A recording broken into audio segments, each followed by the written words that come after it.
ayusin ang pinakabagong atraksyon sa Universidad ng Santo Tomas, ang Bicentenary Park na matatagpuan sa harap ng Santissimo Rosario Parish Church.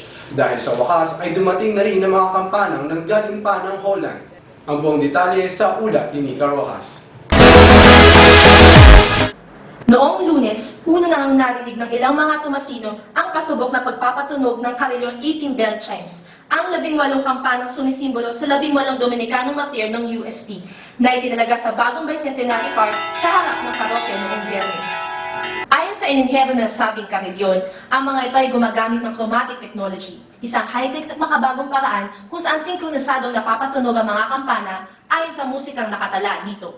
If you look at the bells, you see there are strikers inside. You use magnet to control the strikers, and these are actuated by the system in the control room.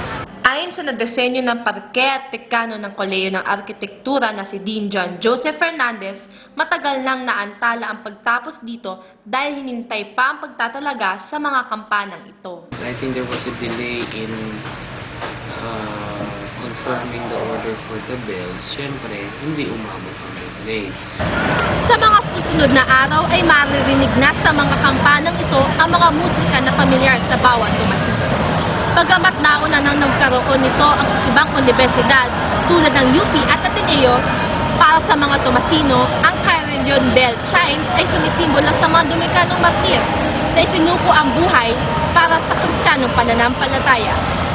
Ako si Nika Rojas, nag-uulat para sa Tomasian News Flash. Salamat, Nika. At yan ang balita ngayong gabi para sa Tomasian News Flash. Para sa karagdagang updates, maaari niyo kaming i-follow sa twitter.com/TomasianNewsFlash. Ako si Kevin Sayaman. Magandang gabi.